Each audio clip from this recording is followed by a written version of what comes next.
푸틴은 우랄에 위치한 비밀 권벙커에서 올리가르기 즉 러시아 최고위급 관료들을 긴급 소집해 회의를 개최했습니다.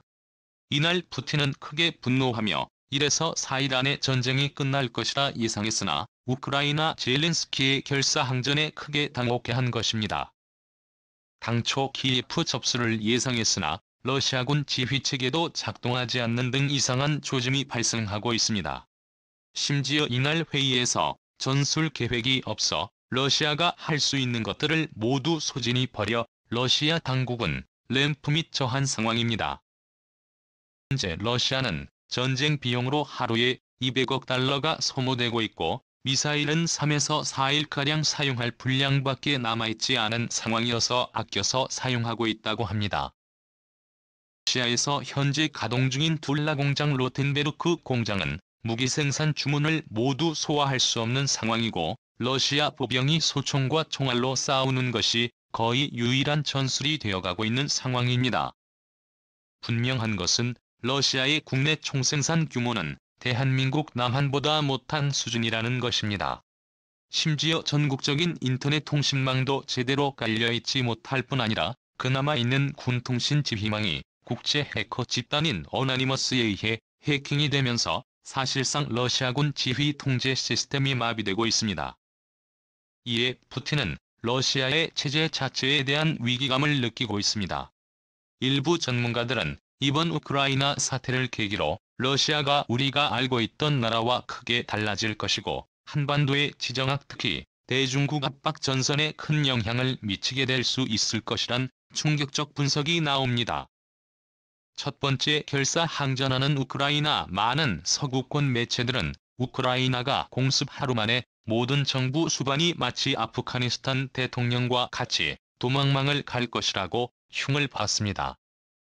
코미디언 출신 볼로도미르 젤스키 제6대 우크라이나 대통령은 수도 키예프에서 결사항전을 하며 불안이나 군과 키예프 시민들을 지키고 있는 상황입니다.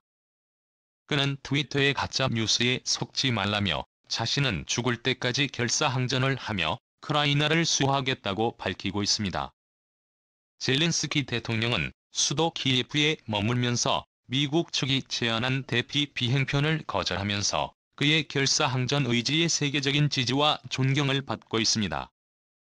이에 러시아는 당혹해하고 있습니다. 당초 우크라이나 대통령을 비롯한 내각이 우크라이나를 탈출할 것을 예상했기 때문이며 많은 우크라이나 시민들이 총을 버리고 투항할 것으로 예상했기 때문입니다. 그러나 우크라이나 곳곳에서는 민병들이 총을 들고 일어나 러시아군과 대항하고 있는 상황이며라는 시민들이 가족과 자신들이 지내온 땅을 지키기 위해 최선을 다하고 있습니다. 마치 한국인들의 결사항전 의지의 병과 흡사한 모습을 보이고 있는 것인데요. 이에 러시아 측은 크게 당혹해하고 있습니다. 하루면 우크라이나 수도 키예프가 점령당할 것이라고 관측했으나 시간이 더 오래 걸릴 것 같기 때문입니다. 러시아 측의 사상자 숫자도 매우 큰 상황입니다. 러시아 측에서는 우크라이나인 200명이 러시아군에 의해 전사했다고 밝혔고 우크라이나 측에서는 러시아군 1,800여 명이 전사했다고 밝혔습니다. 러시아 측에 어마어마한 희생이 있는 상황인 것입니다. 두 번째 EU 회원국과 개개인이 지원 EU 회원국 나토 회원국에서 우크라이나에 대한 최첨단 무기 지원이 이루어지고 있습니다. 전 우크라이나에게 큰 도움이 되는 상원입니다. 그뿐 아니라 유럽 전역에서 개개인으로 은밀하게 우크라이나를 도우러 오고 있다는 분석이 나오고 있습니다. 과거 아프가니스탄 이라크에서의 경험이 있는 이후 유럽권에 거주하고 있던 전역 군인들이 속속 우크라이나로 진입하고 있습니다.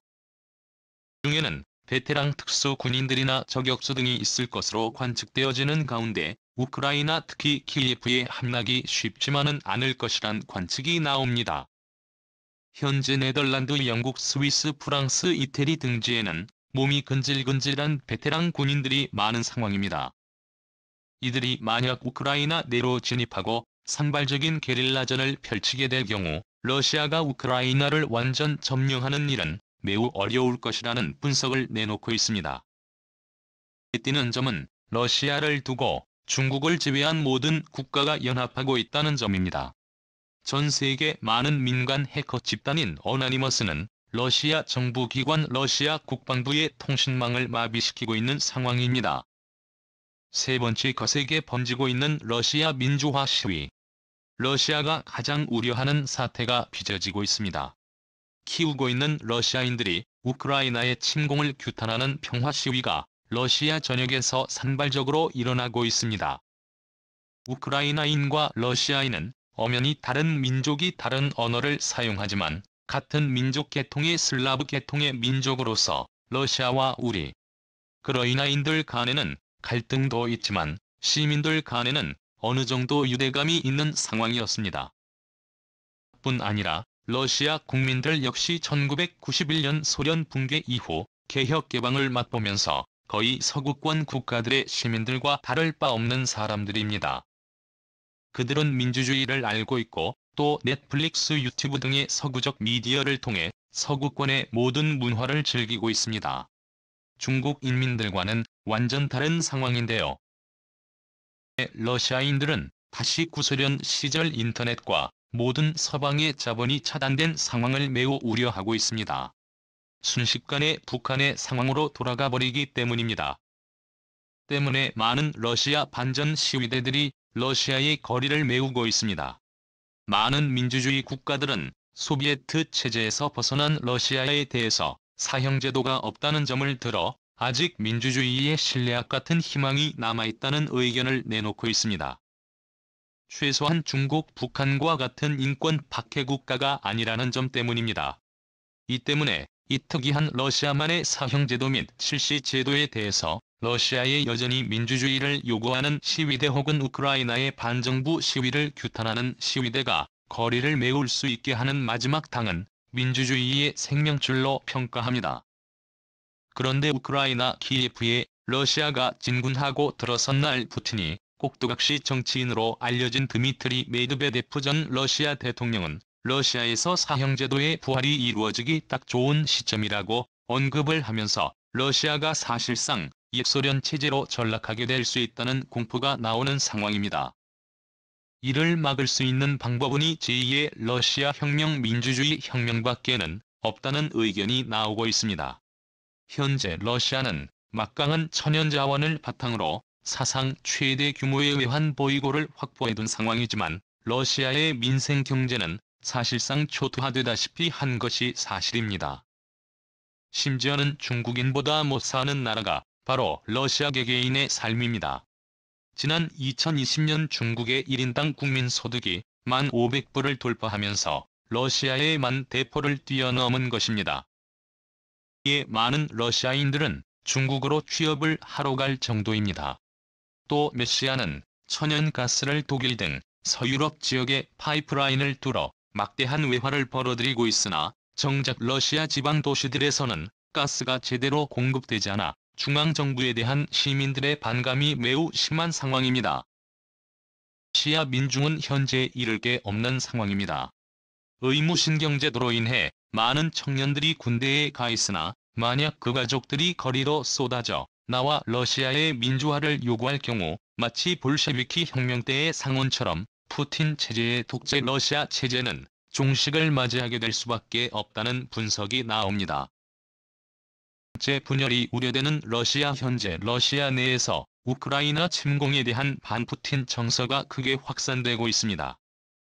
과거 스웨덴의 영토이자 표트르 대제가 러시아의 서방 수도로 건설한 명도시 상트페테르부르크에서는 이례적으로 수만 명의 러시아 시민들이 러시아의 우크라이나 침공에 반대하는 시위를 벌여 충격을 주었습니다. 총 29만여 명의 반전 청원에 사인이 이루어지고 있고 사회 상류층뿐 아니라 러시아 주요 과학자 250여 명도 반전 탄원을 제출했습니다.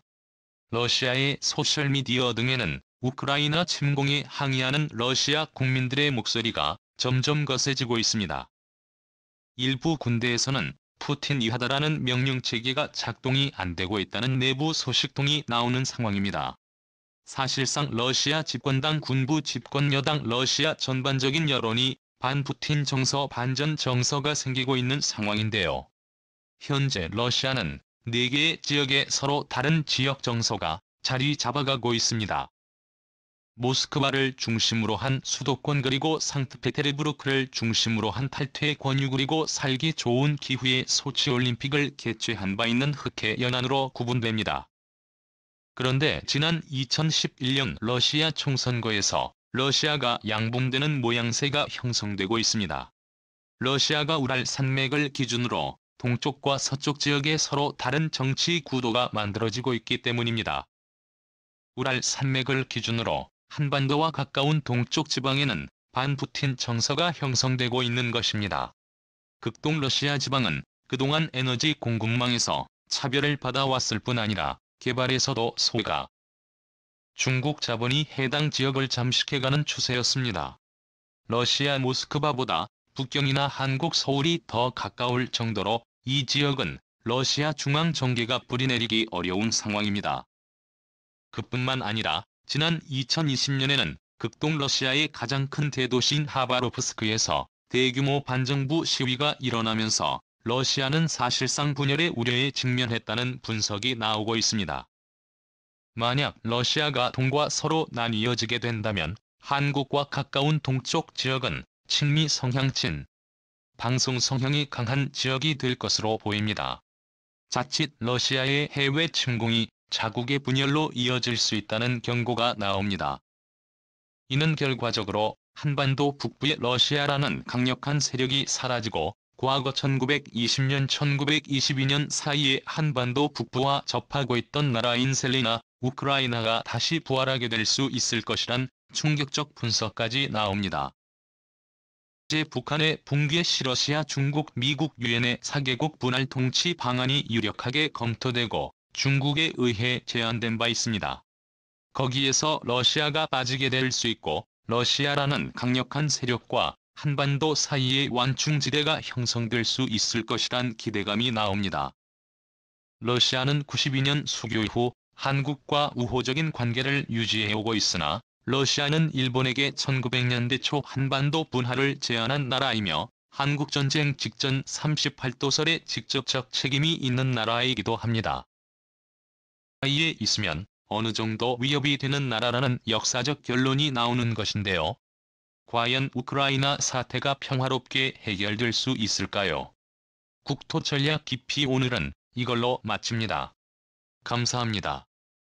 촌노 씨와 너무 초월했는데 우크라이나 국민들이 너무너무 불쌍해요. 푸틴 아저씨 제발 그만 멈춰주세요. 유익하게 보셨으면 좋은 의견을 아래 댓글창에 달아주세요. 그리고 좋아요 버튼도 같이 눌러주시고요. 그럼 오늘 하루 행복하세요. 안녕.